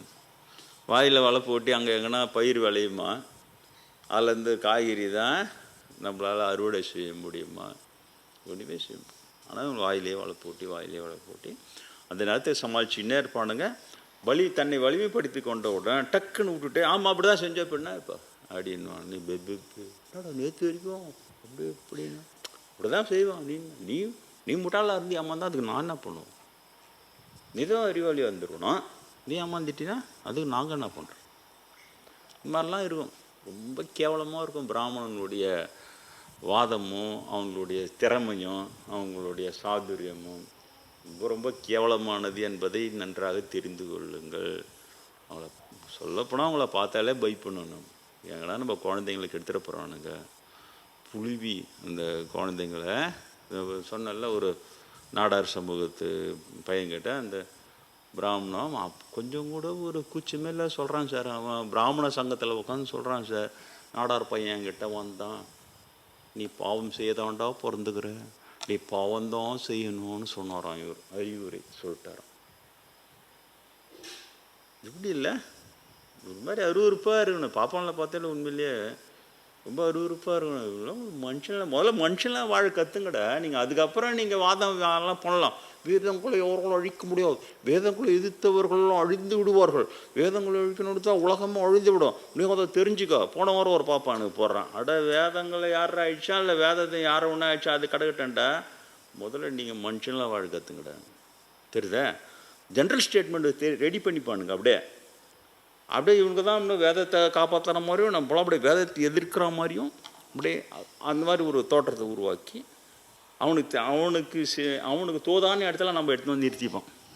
நீ ஒரு சின்ன ஸ்டேட்மெண்ட் விட்டேன்னு வச்சுக்க, இவன் வேதத்துக்கு எதிரி, இவன் வேதத்தை அழிக்க பார்க்குறான், அப்படியே பழி போட்டு அது கொள்வது. உங்களுக்கு தெரியுமா, இந்த பாப்பானுக்கு வந்து நீங்கள் கும்ப கூடி ஆலோசனை பண்ணி இப்படிலாம் பண்ணணும்னாலாம் அவங்களாம் பண்ணுறதே கிடையாது. ஒரு இண்டிவிஜுவல் பாப்பானோ ஒரு ஜெயந்திரன், அவனுக்கு இன்பார்ன் ஸ்கில்லாக இருக்குது சார். அது கேஷுவலாக சர்வசாரமாக அடிக்கிறானுங்க. ஸ்பான்டேனியஸாக நீங்கள் வர்றது நீங்கள் அவன் மாதிரி எதிர்பார்க்க முடியும். ஏன்னா 2000 வருஷம் ஊருன்னு அயோக்கியத்தனா அது அடிச்சு தள்ளுறானுங்க. அவனு பாட்டுன்னு பாப்பத்தையும் சேர்ந்துக்கின்னு நீ என்ன செய்வ? இவனுடைய இந்த கெட்ட குணத்தினால தானே என்னுடைய இயேசுவான எனது முற்பிரிய குருநாதரை என் கண்ணெதிரையே நான் பலி கொடுத்தேனே. அதனால் நான் கத்த தான் செய்வேன், புலம்பு தான் செய்வேன். 2000 ஆண்டுகளுக்கு பிறகுவாது புதிய இயேசுபிரான்களை காப்பாற்றுங்கள் மக்களே. புதிய இயேசுபிரான் வந்து கொண்டே இருப்பார்கள். இந்த பாப்பார புழுவுக்கு கூட ஜால்ராட்சின்னா அன்று இயேசுவை கொண்ட பாவம் இவனுக்கு ஏவி தான் விடுவானுங்க. அந்த அரசாங்கமும் இதுவும் உண்மை நினச்சின்னு போய் கொள்ள. ஏன்னா புத்தகத்தை காட்டுவோம், ஏதோ டால்முட்லையும் உங்களுக்கு ரைட்ஸ் இருக்கும், காலங்காலமாக நாங்கள் சிறுமிகளை கற்பழிச்சுட்டு வரோம், அப்படியும் எங்களுக்கு பாவம் சீரலை, நாங்கள் நல்லதானே இருக்கோம், கடவுளை தண்டிக்கலையே, இவர் அதெல்லாம் தப்புன்றாரே. உங்கள் மனதில் தோன்றிய கற்பனைகள்லாம் எழுதி வைத்து கொண்டு இது கடவுள் சொன்னது என்று சொல்வீர்கள். நேராக கேட்குறார் இயேசு. அதை காட்டின உடனே மாதானே, அப்போ ஒரு கடவுளின் துரோகி தானே, கடவுள் எங்களுக்கு கொடுத்தார எழுச்சிருவேன். அந்த சிறுமிகளை என்னடா நஞ்சிக்காட பார்த்தீங்களாடா, அந்த சிறுமிங்க நிலைமையும் அந்த அவங்கள பெற்றவங்க வயிறு எரியுதும் அவங்களோட துடிப்பும் கீரல் கூட அந்த கணக்கிலே எடுத்துக்கல. அதுதான் யோசிக்கிறா, உனக்கு மற்றவர்கள் எப்படி நடந்து கொள்ள வேண்டும் என்று நீ எண்ணுகிறாயோ அதை நீ மற்றவர்களுக்கு செய். அப்போ உன் வீட்டு சிறுமியே ஒருத்தன் இப்படி பண்ணால் உனக்கு எப்படி இது ஆகும்? அப்போ நீ அதை செய்யக்கூடாதுன்னு நினைக்கிறல்ல, அதே போல் தான் நீ அந்த இன்னொருத்தன் சிறுமியை நீ பண்ணக்கூடாது. இவனுக்கிட்ட நடக்கும் அதெல்லாம் ஸ்பெஷல் ரைட்ஸ், இவங்களுக்கு அப்படியே தெய்வீக பிறவியம். அந்த மாதிரி கொண்டுட்டு இயேசுபிரானை அவர் உயிர்த்தெழுந்த உடனே பகீர்ந்து சதுசேய பிராமணர்கள், பரிசேயர்கள், சதுசேயர்கள், வேதப்பாரகர்கள், ஃபாரிசிஸ், சாதிசிஸ் அண்ட் ஸ்கிரைப்ஸ்ன்னு சொல்லி அதில் இருக்கும். அந்த சதுசேய பிராமணர்கள் கொஞ்சம் புட்சாலி, உஷாராக தப்பிச்சிடும். இயேசுபிரான் புகழ் பரவுதுன்னு தெரிஞ்சோன்னா அடுத்த 70 ஆண்டுகளில் ஒருவர் கூட விடாமல் அங்கேருந்து காலி பண்ணி ஓடியான்ட்டான் சார். அங்கே குறிப்பு இருக்குது. சதுசேய பிராமணர்கள் உங்களுக்கு புரியத்துக்காக சொல்கிறேன். ஆர்த்தடாக்ஸ்ன்றது பொது வார்த்தை, அவ்வளோதான். ஆர்த்தடாக்ஸ்ன்னு சொல்லிப்பான் இவங்களை. அடுத்த 70 ஆண்டுகளில் இயேசுபிரானை கொன்ற 70 ஆண்டுகளில் ஒருவர் கூட விடாமல் நாங்கள் எங்கு செல்லுகிறோம் என்று கொள்ளிக்காமல் ஒருவர் கூட விடாமல் அங்கிருந்து மறைந்து விட்டார்கள். இன்னும் குறிப்பு இருக்குது பாருங்க. அவனு தான் இவனு எங்கேருந்து வந்தானு இவனுங்க சொல்லாமல் வாஞ்சவனு இங்கே இருக்குது குறிப்பு. ஒருத்தவங்க ஆரியங்கா வழியாக வந்தாங்க, கைபர் போலன் கழுவழியாக வந்தாங்க, அப்படி வந்தாங்க, இப்படி வந்தாங்க, கொச்சனுக்குது. துருவ பிரதேசம் இருந்தாங்க, செதறி அங்கே கொஞ்சம் ஓடிப்போய் இப்படி வந்தாங்க, அப்புறம் இப்படியே வந்துட்டாங்க. காஞ்சிபுரியவர் சொல்கிறார் பார், இங்கிலீஷ்காரன் நல்லா ஸ்டாண்ட் பண்ணிட்ட உடனே நாங்கள்லாம் கூட வெளியிலிருந்து வந்தவங்க தான், நம்முடைய சகோதரர்கள் தான். யார்? இங்கிலீஷ்காரன். எப்படி கை குலுக்கிறதுன்னு தெரியுது அவங்களுக்கு, ஆட்சி அதிகாரத்தில் இருக்கிறவங்கக்கிட்ட. நாங்கள் கொஞ்சம் முன்னால் வந்துட்டோம், இவங்க கொஞ்சம் லேட்டாக வந்துட்டாங்க. நாங்கள்லாம் அண்ணன்கள், இவங்க வந்து தம்பிமார்கள். காஞ்சி பெரியவர் சார் ஃபோட்டோ வச்சு கும்பிடுங்க, கோயிலெல்லாம் வச்சு கும்பிடுங்க. காஞ்சி பெரியவர் சொன்னார், நாங்கள்லாம் அண்ணன்கள் கொஞ்சம் முன்னாலே வந்துட்டோம், இங்கிலீஷ்காரெலாம் இவங்களுக்கு தம்பியான், தம்பி மேலாம் நம்மளாம் அண்ணன் தம்பிங்க. எப்படிங்க இங்கிலீஷ்காரங்களும் இவங்களும் அண்ணன் தம்பிங்க, இவங்கெல்லாம் நம்மளாம் வெளியிலேருந்து வந்து நம்மளாம் இவங்களை அடக்கி அவ்வளோ புறப்பட்டு வரும் அப்படின்னு ஒத்துக்கணும். நம்மளாம் அவன் கொஞ்சம் புத்தி வாய்ச்சி இருந்தது, இவங்களை சேர்த்துக்கல, இங்கிலீஷ்காரங்களும் சேர்த்துக்கல.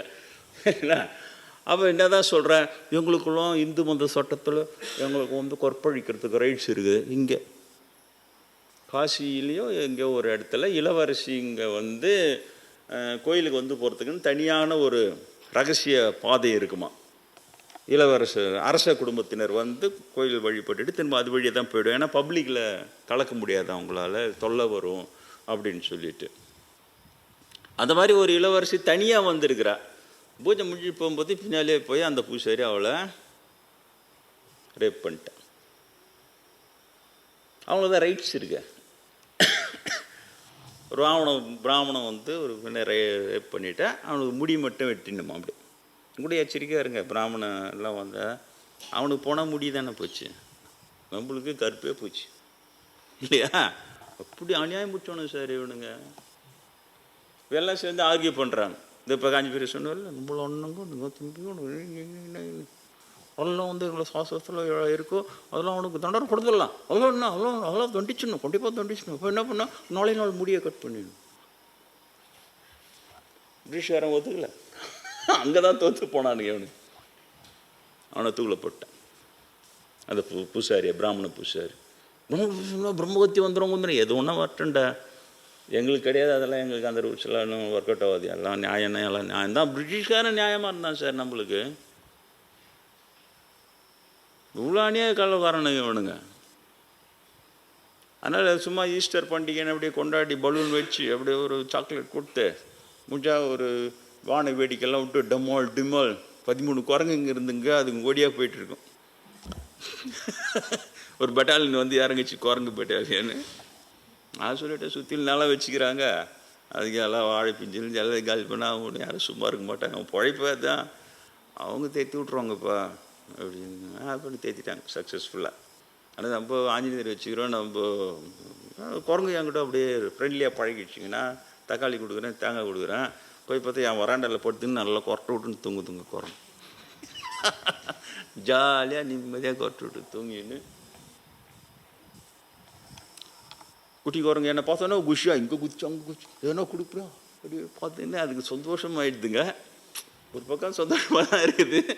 நம்ம தானா இது மங்காங்க எல்லாம் காலி. நான் சொல்லிட்டேன், கவலையே படாதீங்கப்பா, அவங்க ராஜ்யம் தான் அப்படின்னு சொல்லிட்டு. ஆனால் அது சொல்லிட்டு பார்த்தோம், சுற்றிலும் விவசாயிங்க அவங்க அதை வச்சு பண்ண அதெல்லாம் காலி பண்ண அவங்களே தேற்றி விட்ருவோம். அதுமாதிரி ஃபஸ்ட்டு ரெஜிம் தேத்துனாங்க, அப்புறம் ஒரு 10 நாள் கழிச்சு வந்துட்டாங்க. செகண்ட் ரெஜிம் தேர்த்தி விட்டுக்கிறாங்க. இங்கே தான் நான் 1 கிலோமீட்டர் தான் விட்டுக்கிறாங்க, குரங்குக்கு 1 கிலோமீட்டர். இது என்ன மேட்ரு? சரி அது இருக்கட்டும். வான வேடிக்கைங்க வரவே டும் டும்னு. நான் அதுக்காக வரல, அந்த மாதிரியான ஈஸ்டர் கொண்டாட வரவில்லை. இருந்தாலும் லேட் ஆகிடுது, நீங்கள் வீட்டுக்கு போ, அதுக்கு மேலே சமைச்சு சாப்பிட்ணும் தான். நம்ம உமாசங்கரே போட்டு பிரேக் பண்ணி நிறுத்திட்டேன், எல்லாம் இங்கே சாப்பாடெல்லாம் ரெடி பண்ணிட்டோம், வீட்டுக்கு போகாமல் சாப்பிட்டுட்டே போயிடலாம் சொல்லிட்டு. இவ்வளோ முடியும் என்னால். ஆனால் கொண்டாட்டம்னா திரும்ப அதே தானே வருது. புற விஷயங்களை அதிகப்படுத்திட்டு அந்த உள்ளம் என்பதை கோட்டை விட்டுறது. அது பிரம்மேந்திரர் சொல்லி கொடுத்தது தான். புறச்சடங்குகளும் புற பூஜைகளும் என்ன நிறுத்துன்னு சொல்லிட்டார். உனக்கு ஞானம் வரணும்னா அதெல்லாம் நிறுத்துன்னார். என்ன பூஜை பண்ணுறது நிறுத்து, சொல்கிறத கேளு. கட்டுப்பாட்டு சமயம், ப்ராஃபிட்டிங் ரிலீஜன், நீ சீடன், கடவுளை தேடுகின்ற சீடன். அவரு அப்போவே அதெல்லாம் சொல்லிட்டார். கூட வர பார்ப்போம் ஒத்துக்கிறது தேவையில்ல. அவனுக்கு பாட்டு பொன்னாடி மேலே தோல் ஜாலியாக கை போட்டுன்னு காரில் சாஞ்சுக்கிறோம். இது ஸ்டேட்மெண்ட் சொல்கிறதுக்கு ஒரு பெரிய விஷயமா, இது ஒரு பெரிய கஷ்டமா இதுக்கு இவனுக்கு. ஆனால் அவரு என்ன அப்படி வளர்க்கலை. நீ கடவுளை தேடுகிற சீடன், நான் கடவுளை தெரிந்த குரு, உனக்கு தேவையான பொருள் என்னிடம் இருக்கிறது, உனது லாபம் கடவுள், அப்போ நான் சொல்கிறத நீ செய்ய, அவ்வளோதான், கேள்வி கேட்காத. ஏன்னா என் கூட இருக்கிறவங்க இத்தனை பேர் இருந்தால் பேசிக்கினே இருந்தால் நான் அவனுக்கு விளக்கெல்லாம் கொடுத்துக்கினே இருந்தால் ஒருத்த மட்டும் தேரலன்னார். அதே மாதிரி நான் ஆயிடாத கட்டுப்பாட்டு சமயம் சொல்கிறத கண்ணை முடியும். அந்த மாதிரி தான் செஞ்சேன். கண்ணை மூடிக்கின்னு செய்வேன், கண்ணை திறந்துக்கின்னு செஞ்சேன். தேறிட்டேன். உண்மையிலே இன்ன வரைக்கும் எனக்கு தெரியாது. இன்னை வரைக்கும் எனக்கு பிரம்மேந்திரோட சீக்ரெட் தெரியும். எப்படி என்னை கடத்ததுன்னா இன்ன வரைக்கும் தானே தேறிட்டேன். ஞானானுபதி அடிச்சா தான் நீ என் சீடன், அப்படிலாம் நீ ஒன்று எனக்கு குருன்னு சொல்லிக்க வேண்டார். அடிச்சிட்டேன் 1989 ஆகஸ்ட் மாதத்தில். அடிச்சோன்னா அவரு தான் ரொம்ப சந்தோஷப்பட்டார். அடிச்சிட்டான் ஒருத்தர். அவங்களுக்கெல்லாம் விளக்கம் சொன்னார். கூட இருக்கிறவங்களாம் உங்களுக்கு இப்போ புரியாது நான் என்ன சொல்கிறேன்னு. அவன் அடிச்சிட்டான் ஜெயிச்சிட்டான்னு சொன்னான். அவனை ஒன்றுமே செய்ய முடியாது இனிமேல் அப்படின்னு சொல்லிட்டு அது ஒரு உதாரணம் கூட சொன்னார். உள்ளூர்காகங்கள்னு சொன்னார். அவங்களாம் உள்ளூர்காகலாம் ஒரு வடையை நடுவில் வச்சுட்டு சுற்றிலாம் வட்டமேஜை மாநாடு போட்டு அந்த வடையை இப்படி சாப்பிடலாமா அப்படி சாப்பிடலாமான்னு ஒரு வாதம் பண்ணிக்கினே இருந்தாங்களாம். வாக்கு வாதம், அறிவு திறமை வச்சு. வெளியூர்லேருந்து ஒரு காகம் பறந்து வந்ததான். யார்? நான் தான். அதுக்கு பசி. நீங்கள் என்னடா டிஸ்கஸ் பண்ணி உட்காந்துக்கிறாங்களா? இந்த உள்ளூர்காகலாம் வச்சுக்கின்னு அந்த வடையை தின்னாமல் டிஸ்கஸ் பண்ணி இருந்ததுங்களா? வெளியூர்காக நேராக வந்து அதுக்கு பசி வடையை அடிச்சின்னு போய் அது உட்காந்து தின்ட்டு போயிடுச்சுன்னு அவன் இஷ்டான்னார். அங்கே கிளாஸ்லேயே சொன்னான் அவன் இஷ்டம். ஆனால் உங்களுக்கு அண்ணா அடித்தான்னு உங்களுக்கு தெரியாது. 10 வருடங்கள் கழித்து உங்களுக்கு தெரியும் அவனுடைய வாழ்க்கை எப்படி, உங்கள் வாழ்க்கை எப்படின்றது. இப்போ நான் சொல்ல உங்களுக்கு புரியாது. அவ்வளோ பெரிய குரு, புரியுதா? அவரிடம் இந்த பிரிவில் நான் வந்து தேரன் அந்த கட்டுப்பாட்டு சமயத்தை வச்சு அந்த மாதிரி அந்த அப்போ தான் சொன்னார். ஒரே ஒரு இது மட்டும் சொல்லிடுறேன். ஏன்னா அந்த கடவுளை அறிந்த பிறகு செய்கிற பூஜை, கடவுளை அறிவதற்கு முன்னால் அவங்க பூஜை செஞ்சாங்க பெரியவங்கன்ட்டு வச்சு அதனால் செய்கிற ஒரு பூஜை. இந்த ரெண்டுத்துக்கு வித்தியாசம் இருக்குதுன்னு சொன்னார் பிரம்மேந்தர். ஏன் அவங்களுக்கு புதுசாக இருக்குது பாரு. என்ன சாமி வித்தியாசம்? இவனுக்கு போகிறாங்கல்ல கிறிஸ்துவ போதனோட கோயில் இந்து மதத்தை அழிக்க வந்த இந்து மதத்தினுடைய ஆழமான உண்மைகளை சொல்லி அதை தூக்கி நிலைநிறுத்த வந்தவனே நான் தான்டா.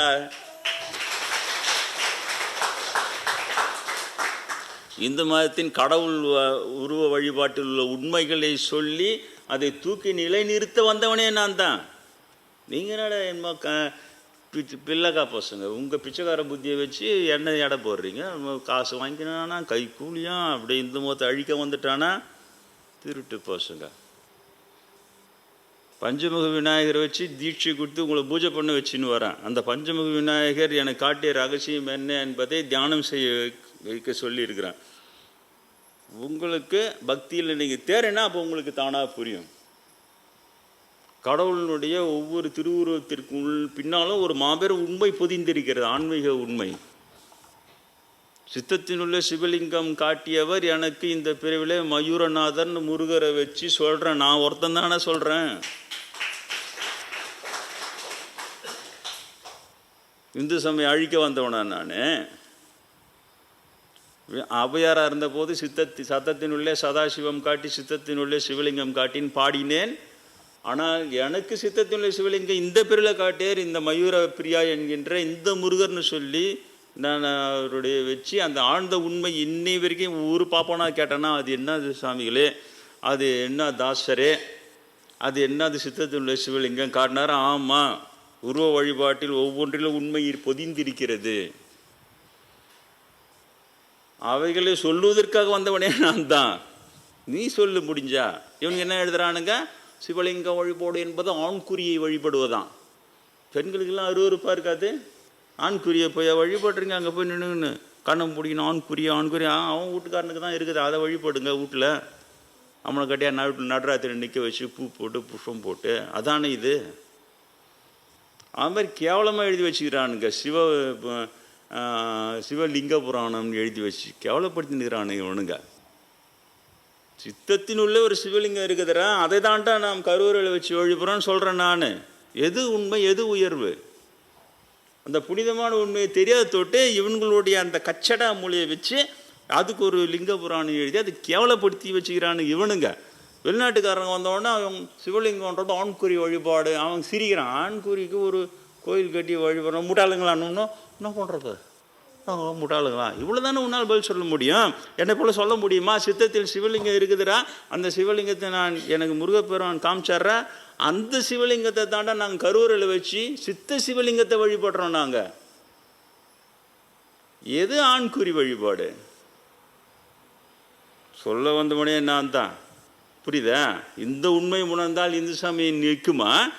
அப்புறம் இவனுக்கு கேவலமானவங்க தான்ட்டு எல்லாமே ஆமாம் கேவலமான வழிபாட கேவலமான அவனு கூட சேர்ந்துட்டு சிவன் கோயில் அழிக்கிறதா? அப்போ என்னது இதெல்லாம்? பாப்பா என்ன நினச்சாலும் என்ன ஒன்றா ரீல் சுற்றிக்கினே இருப்போம், அது பின்னால் போயினே இருப்பீங்களா?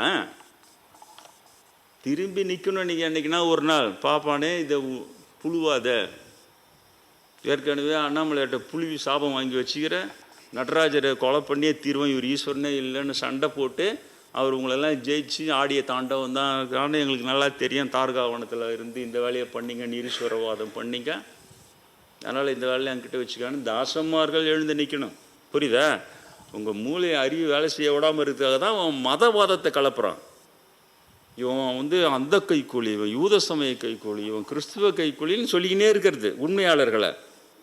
சொன்ன உடனே ஜனங்களும் ஆமாம் பொழுது அந்த காலம் அது இந்த காலத்தில் நடக்காது. மக்கள் அறிவு வளர்ச்சி மீந்தவர் இந்த காலத்தில் சொல்லும்போது சரியாக புரிந்து கொள்ளுகிறவர்கள் தான். அதனால் அந்த இயேசுபிரானை ஏன் கொன்றார்கள் புரியுதா? 2000 ஆண்டுகளுக்கு முன்னாலே இவர்கள் இப்படியே தான் இருந்தார்கள். அப்படியே பழிப்படு உண்மையாளர் மேலே, நீ சாத்தனை வச்சு தான் சாத்தனை ஓட்டுறன்ற அந்த பழிக்கு நீங்கள் சொல்லுங்கள். நீங்கள் எப்படி விடை சொல்லி இல்லை கடவுளின் பவரை வச்சு தான் நான் சாதனை பவர் ஓட்டுறேன் நீங்கள் எப்படி நிரூபிப்பீங்க? அவ்வளோ அறிவு திறமை உங்களுக்கு. எப்படி வாதம் பண்ணி எப்படி லாக்கில் வச்சுட்டா சாதாரண மக்களுக்கு புரியாது. அதான் அப்படி தான் போகுதுன்னு தான் நினைப்பான் அவன். ஏன்னா அந்த சைலண்ட் பீரியட் ஆஃப் ஸ்பிரிச்சுவலிசம்ன்றது 400 ஆண்டுகள் 1000 ஆண்டுகள் அந்த பெரிய கால அளவு. அந்த கால அளவில் உண்மை கூறும் சின்ன சின்ன யோகியர்களும் கொலை பண்ணிவிடுவான். பல முறை சொல்லிக்கிறேன், எங்கூட கடலூர் சிவலிங்கனாரை கூட ஜெயந்திராம் சால் தான் கொலை பண்ணிட்டு வந்தான். அவருக்கே தெரியல. நான் பிராமின் சாமியார், நான் பிராமின் மக்களே, உங்கள் நான் பிராமின் சாமியார்களே, உங்கள் நான் பிராமின் யோகியர்களே, உங்கள் நான் பிராமின் குருமார்களிடம் பிராமணனை சேர்க்காதீர்கள். நல்ல பிராமணத்தோடு அவனுக்கு கொண்டு போய் சேர்க்காதீர்கள். ஏனென்றால் உங்கள் குருவை காப்பாற்ற தெரிந்து கொள்ளுங்கள். இது ரகசியமாக நடந்து கொண்டே வருகிறது. அங்கே போய் பாடம் கற்றுக்கிற மாதிரி கற்றுக்கின்னு அவருக்கு சிஷூர் செய்கிறேன்னு சொன்னால் சிவலிங்கனாரே ஏமாந்தார். சிரிச்சோர் 3 வாட்டி நான் சோரம் பண்ணுறான். எங்கள் மடத்தில் எங்கள் பெரியப்பா அப்படி தான் சொல்லி கொடுத்துருவார், உங்கள்கிட்ட அமைச்சு உடம்பு தொண்டுவார் சொன்னார்னோன்னே அவர் ஏமாந்தார். 100 வயது வரை வாழ்வேன்னு சொல்லி எழுதி எல்லாம் நான் பிராமின் சாமியாரெலாம் ஏன்பா 80 வயசுலேயே செத்து போகிறாங்க? ஏன் இப்போ சமீபத்தில் ஒரு சாமியார் நித்யானந்த சாமியார்னு ஒருத்தர் சமாதி அடைஞ்சார்ல, அவர் சொல்ல 100 வயது வரை வாழ்வேன்னார். அப்புறம் 85 வயசு. பிரம்மேந்திர சொன்னார் நான் 120 வயசு வரை வாழ்வேன்னு சொன்னார். பிரம்மேந்திர பெரிய மிகப்பெரிய பிரம்மஞானி யாரும் இல்லை. 85 வயசில் காலி. ஏன் வர்ண ஆசிரமம் இல்லைன்னு போல்டாக உடைச்சார், ஜாதிலாம் இல்லைன்னு போல்டாக உடைச்சார். அது பிராமணந்தட சரி பண்ணு தூக்கி அடி. ஏன் அதெல்லாம் கூட சொல்லாமல் ரமணர் பிறவி என்னுடைய முற்பிறவி காஞ்சி பிறவி அமைச்சு 2 சீடல் கோஷம் அமைச்சு காலி பண்ணார். பற்றியா? ஏன் பூணில் எடுத்து போட்டார், அவர் எல்லார்ட்டையும் வாங்கி சாப்பிட்றாரு. மடி ஆச்சாரங்களும் கெடுத்துருக்கார். அவர் மகான், அவர் இருக்கலாம். அதனால் ஆனால் மற்றவர்களும் எல்லோரும் கெடுத்துருக்கான். போய் வச்சான். பாப்பம் வைக்கிறது தெரியாத அவனுக்கு வச்சிட்டாங்க. இதுதான் நடக்குது. அதனால் நான் சொல்லும்போது இது எல்லாம் மனதில் கை கொள்ளுங்கள். உங்களுக்கு நான் பிராமின் குருமார் இருந்தால், அப்படி இல்லை பிரம்மேந்திரை போல் வர்ணாசிரமம் இல்லைன்னு சொல்கிற குருமாரில் இருந்தால், உண்மையான குருமாரில் சொல்கிறான். சும்மா அவன் போனது அந்த குருமார்கிட்டலாம் அதெல்லாம் இது பண்ணிக்கல. அவனுக்கு நல்லா தாஜா பண்ணி அவன் தப்பிச்சுப்பான். நல்ல சரியான குருமார் சிவலிங்கனாரை போல் ஒரு சிவலிங்கனாரும் வேதாத்திரி மகரிஷியும் 2 பேரும் ஒரே குருவிடம் தெரிய 2 சீடர்கள். வேதாத்திரி மகரிஷி உலகளாக பரவினார். அவர் கடலூரில் உட்காந்து கைப்பிரதி எழுதி மட்டும் எழுதி காசு வாங்காமல் சொல்லி கொடுத்தாரு. அதே படங்களை அமைச்சிருப்பார் ஜெயேந்திரர். பெரியப்பா உங்ககிட்ட புடங்கொத்துண்டு வர சொன்னார். ஜெயேந்திரப்போ அனுப்புகிறாரு. அவர் எழுதுறாரு ஜாதி இல்லை அதெல்லாம் இல்லை, வள்ளலார் சொன்னது தான் உண்மைன்னு எழுதி கொண்டு வர அவர்கிட்ட போய் ஜெயேந்திர பாடம் கற்று கொஞ்சமாக யோசிக்க வேணா? அவர் அதனால தான் சொல்ல வரேன். நான் ஏற்படுத்துகிற விழிப்புணர்வே நல்ல யோகியர்களும் நல்ல சாமியார்களும் நான் பிராமின் சமூகத்தில் இருக்கும்போது நீங்கள் ஏன் பிராமணனை கிட்ட சேர்த்து ஏன் ஏமாறுறீங்க? எந்த அளவுக்கு ஏமாறுறீங்கன்னா, அவன் வைக்க வேண்டிய ஸ்லோ பாய்சன் வச்சுட்டு போயிட்டு வரேன், ஸ்டார்ட் ஆகுன்னு போயிட்டு வந்தேன். அடுத்த ஒரு 6 மாதத்தில் 1 வருஷத்தில் காலி தான். அப்போ இதையும் தான் சொல்ல வேண்டியதாக இருக்கிறது, அதையும் தான் சொல்ல வேண்டியதாக இருக்குது. எவ்வளோ நாள் நானே சொல்லுவேன், நீங்கள் நல்லா விழிப்புணர்வோடு இருக்க வேண்டும். எவ்வளோ காலம் திரும்ப திரும்ப சொல்கிற விஷயத்தை தான் உங்களுக்கு சொல்லின்னு வரேன் நான். விழிப்புணர்வோடு இருந்தால்தான் முதலில் உங்களுடைய குருமார்களை நீங்கள் பிராமணர்கள் கொலை செய்யாத அளவுக்கு பாதுகாக்க முடியும். அவங்களும் இப்போல்லாம் வெளிப்படையாக சிலுவையில் அடிச்சுலாம் சாவடிக்க மாட்டான். இப்போ இதெல்லாம் அப்கிரேட் பண்ணிக்கினானுங்க. ஒன்று சீக்ரெட்டாக இப்படி. யாருக்காவது தெரியுமா ஜெயேந்திரர் வந்து சிவலிங்கனார்கிட்ட ஒரு சீடனை அமைச்சு பாடம் கற்றுன்னு சொல்லி அமிச்சாருன்னு யாருன்னா தெரியுமா? தெரியவே தெரியாது. தெரியுதா? க்ளீனாக முடிச்சுட்டு அவன் போயிடும்.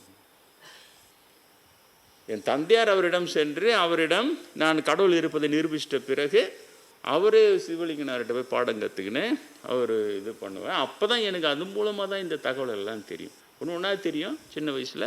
அதுக்கு பிறகு வளர்ந்த பிறகு ஜெயந்திரன் என்னை கொலை பண்ணுறதுக்கு ரெசல்யூஷன் பாஸ் பண்ண பிறகு புரிஞ்சாக இவர் கொலை பண்ணுற ஆள். அப்போ சிவலிங்கனார்கிட்ட எப்படி அந்த சீடு என்ன உண்மையாக பாடம் கற்றுக்க அமைச்சு வைப்பாரா? பயங்கரமான மோசடிங்க சார் இவனுங்க. ரெண்டே விஷயம், தயவு செஞ்சு இந்த பாப்பார குருமார்கிட்ட ஆசீர்வாதம் வாங்காதீங்க. நீங்கள் வாங்கினாலும் நீங்கள் கெட்டு போங்க. உங்கள் பசங்களை ஆசீர்வாதம் வாங்க வச்சு கெடுக்காதீங்க. நீ சொல்லி இப்படிப்பட்ட ஜெயந்திரங்கிட்ட ஆசீர்வாதம் வாங்கினா அது ஆசீர்வாதமாக இருக்குமா? சாபமாக தான் இருக்கும். ஆசீர்வாதம்னா தன்னுடைய நல்ல எண்ணத்தை பிறருக்கு செலுத்தி அவங்களையும் நல்லவங்களாக இருக்குது. ஜெயந்திரங்கிட்ட நல்ல எண்ணமா? இல்லை பிராமண பீடாதிபதி சங்கம் போட்டு எனக்கு ரெசல்யூஷன் பாஸ் பண்ணானுங்களே, தாசன் அவனை கொல்லணும்னு. பிராமண பீடாதிபதி எல்லாருமே அந்த லிஸ்ட்டில் வந்துட்டானுங்களே. ஜெயந்திரம் தான் அப்படி, மற்றவங்களாம் அப்படி இல்லைன்னு அவனா முட்டாள்தனமாக போவானா அவன் பின்னால் போகாதீங்க. அப்போ அந்த விபூதியோ அந்த ஆசீர்வாதம் வாங்குகிற உங்கள் பசங்களுக்கு எப்போ பார்த்தாலும் எல்லாம் ஒரு அரிஜி உள்ளே வந்து இறங்கிடும். ஏன்னா ஒன்று சின்னதாக செஞ்ச கூட அவனெல்லாம் கொலை பண்ணிடணும், அவனெல்லாம் தீர்த்து கட்டிடணும், இப்படி ஒரு எண்ணங்கள் பிரதிபலிப்பு தான் ஆசீர்வாதம். இப்படி வந்துக்கினே இருந்ததுன்னா அந்த பையன் பெருசாகும்போது வேறு எதனா ஒரு சின்ன விஷயமா ஒரு காதல் தகராறுலாம் வந்தால் டக்குன்னு அவனுக்கு அழுத்து அவனை கொலை பண்ணிட்டோம். புரியுதா? இவ்வளோ தீமை இருக்குது அது உள்ள. தவறான குருமார்களிடம் நான் எனக்கு என்ன அரசியலா இல்லை பிராமண காழ்ப்புணர்ச்சியாக தேர்ந்தது பிராமண பிரம்மேந்திரர்கிட்ட. அதனால் உங்கள் நன்மைக்காக தான் சொல்கிறேன். உங்களால் கண்டுபிடிக்க முடியாது யார் இவனொல்லு பிராமணன் ஒரு நல்ல குருவாக இருப்பார். எவனோ ஏமாந்து போய் மூடனுங்களை போய் வாங்கிக்கிடு. நீங்கள் வாங்காதீங்க. இப்படி வாங்கிட்டீங்களா என்கிட்ட வராது. தெரியுதா? தலையால் தண்ணி குடிச்சு கொஞ்சம் கொஞ்சமாக உங்களை முண்டு கேட்டு வரத சுத்தமாக வீணாக போயிடும். அதில் அந்த இயேசுபிரான் 3ஆம் நாள் உயிர் தெழுந்த நாள் இன்றைக்கு உண்மையிலேயே சீடர்கள் எவ்வளோ மகிழ்ச்சி அடைந்திருப்பார். நானும் தான் சீடனாக இருந்தேன். அது மாதிரி ஒரு மகிழ்ச்சிக்குரிய நாள் தான். அதே போல் அவர் நிரூபித்தார். சீடர்கள் மட்டும்தான் நிரூபித்தார், கொஞ்சம் பேருக்கு அதெல்லாம் நிரூபித்து போனார். இவர்கள் செய்ய தவறு என்றது எப்பொழுது நிரூபணமானதுன்னா அந்த யூத மக்களை ஒட்ட கொலை செய்து ஹிட்லருடைய நாஜி படைகள் சித்திரவதை செஞ்சு கொலை பண்ணு. ஏன்னா இயேசுவை கொலை பண்ணது அவ்வளோ பெரிய பாவம். அதுக்கு தண்டனையாக அந்த கடவுள் காப்பாற்றலை. கடலை பிரித்து வழிவிட்டு காப்பாற்றினா அந்த கடவுள் காப்பாற்றலை. நாஜி படைகள் காப்பாற்றிருக்கணும்ல, காப்பாற்றலை. ஏன்? அவ்வளோ பெரிய பாவத்தை செய்ய வைத்தான். ஒரே காரணம், பிராமணனை உள்ள நுழைய விட்ட பாவம். அவன் சொன்னதெல்லாம் புடுவெல்லாம் ஆமான்னு ஒத்துக்கின பாவம். அது கொஞ்சம் கொஞ்சமாக வளர்ந்து இயேசுபிரானை போன்ற புனிதரை அவன் கல்லை விட்டு அடி சிலுவையில் என்ன கல்லை விட்டு அடி சிலுவையில் அரைஞ்ச பாவம்.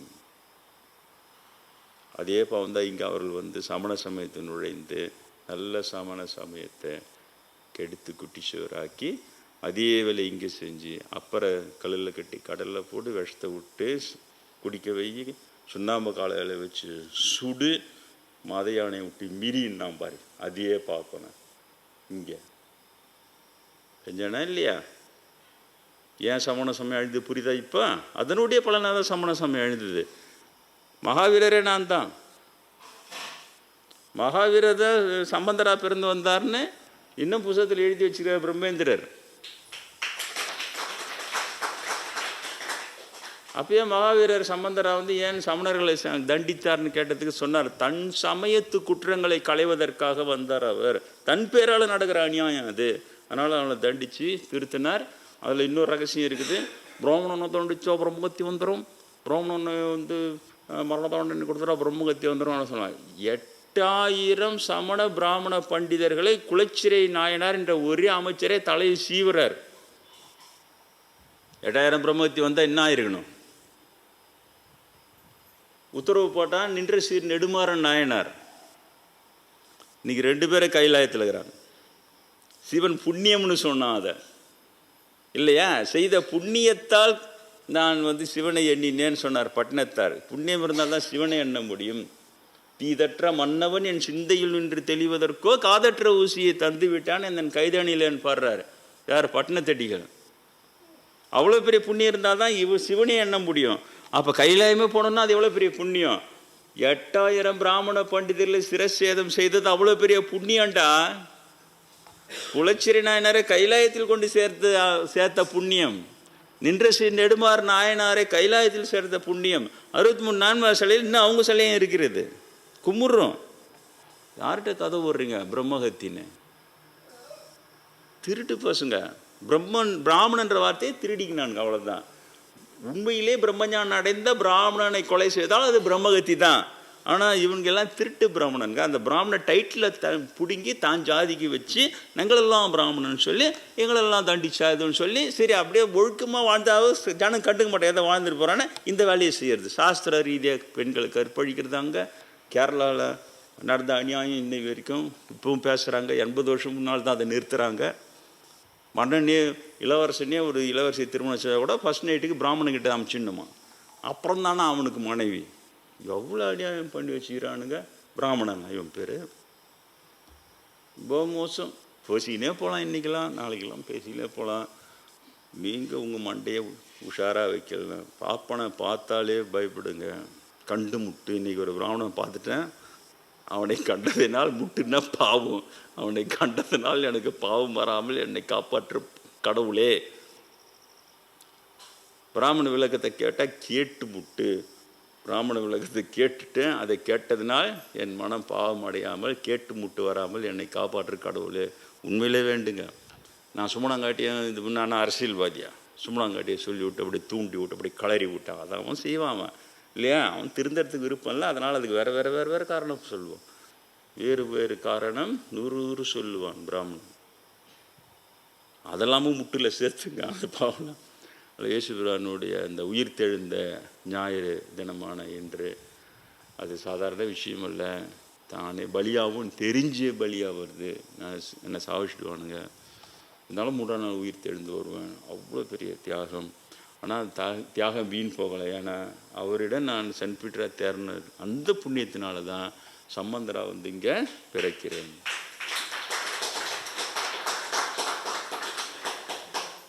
அப்போ சம்பந்தருடைய பிறவி உங்களுக்கு பார்த்தீங்கன்னா ரொம்ப நுட்பமாக ஆராய்ச்சி பண்ணிங்கன்னா இயேசுபிரானுடைய கொள்கையோ நான் வயலன்ஸ். ஒரு கண்ணத்தை தான் மறு கண்ணத்தை காட்டு. அப்போ கொலை பண்ணவன் தான் நீ பதில் கொலை பண்ணக்கூட நீ செத்து போயிடு. அது இப்போ சம்பந்தரா வந்துட்டார். அந்த முற்பிறவி உபதேசம் கூடவே வரும். அப்போ சம்பந்தரா இவங்களை ஜெயிக்கணும். இவங்களே தான் அது பல பிறவிகள் உண்டு. அதனால் அது வந்துக்கினே தான் இருக்கும். இயேசு ஒரு பிறவியில் கொண்டுட்டா நாஜிப்போட கொலை பண்ணிட்டா அதோடலாம் தப்பிச்சிடலாம் முடியாது. இவனுங்க இன்னும் பல அழிவுகளை பிராமணர்கள் சந்திப்பார்கள். கொடூர அழிவுகளை சந்திப்பார்கள். அதற்கு முன்னால் நீங்கள் உஷாராக உங்கள் பசங்களெல்லாம் அவங்ககிட்ட இழுத்துக்கினீங்கன்னா உங்கள் தலைமுறை தப்பிக்கும். அவ்வளோதான். ஏமாந்து விட்டிங்கன்னா நான் ஒன்று செய்ய முடியாது.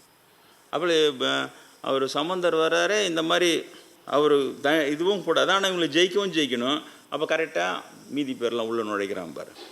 குலச்சிறையார் இவங்கெல்லாம் அனல்வாதம் புனல் ஜெயிச்சு அவர் பண்ண நேரம் மன்னன் சிறைச்சேதம் செய்கிறான். அவங்கள கழுவெத்தி கொண்டு போயினே இருக்கிறான். அவங்க மூலமாக முடியுது பாரு எல்லாம்.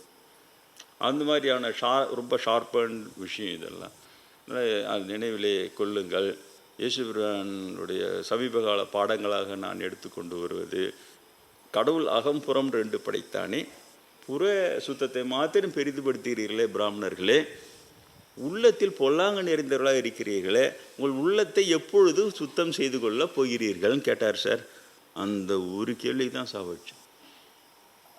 அதே தான் இனி 2000 ஆண்டுகளுக்கு பிறகு ஒவ்வொரு இயேசுபிரான் வகுப்பில் நான் கேட்கிறேன். சென்ட் பீட்டராக இருந்து வந்த நான் கேட்கிறேன். அன்று யூத பிராமணர்களாக இருந்தவர்களே, அதுக்கு பிறகு இயேசுவை கொன்று இங்கே சமண பிராமணர்கள் பௌத்த பிராமணர்கள் இருந்தவர்களே, அப்பறை கொடுமை செய்து அதையெல்லாம் அழித்து விட்டு இப்பொழுது இந்து பிராமணர்களாக இருக்கிற இந்து பிராமணர்களே, நான் கேட்கிறேன்.